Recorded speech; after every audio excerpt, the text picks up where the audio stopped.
Accident সম্ভাবনা, তার জীবনহানি যোগ আছে, জীবনহানি যোগ, শারীরিক দিক দিয়ে অসুস্থতায় সারা জীবন ভুগবে সে। এই জাতিকা যদি উইদাউট হেলমেট গাড়ি নিয়ে ঘুরে তাহলে অ্যাক্সিডেন্টে তার মৃত্যু যোগও হতে পারে, কারণ হাতে ভালো যোগ নেই।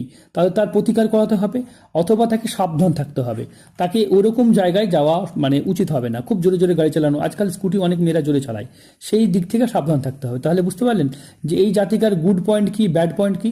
জাতিকা অত্যাধিক মিষ্ট ব্যবহার, অত্যাধিক মিষ্ট ব্যবহারের কারণে জাতিকাকে সবাই কিন্তু ইউজ করবে, এবং তার জীবনে প্রচুর মানে ইউজ হয়ে যেতে হবে, অন্যের পুরুষের দ্বারা তাকে ভোগ হয়ে যেতে হবে। বুঝতে পারছেন?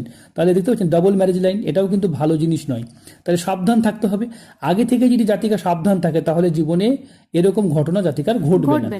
তাহলে দেখতে পাচ্ছেন এইখান থেকে রবি রেখা আছে, মান যশ সবই ঠিক থাকবে, তবে মেন হচ্ছে আয়ু রেখা। জীবনে যদি ঠিক না থাকে তাহলে বাদ বেড়ে চলবে কেমন করে। তাই আপনারাও যদি মনে করেন যে হাত বিচার করাবেন তাহলে স্ক্রিনে দেওয়া নাম্বারে যোগাযোগ করবেন।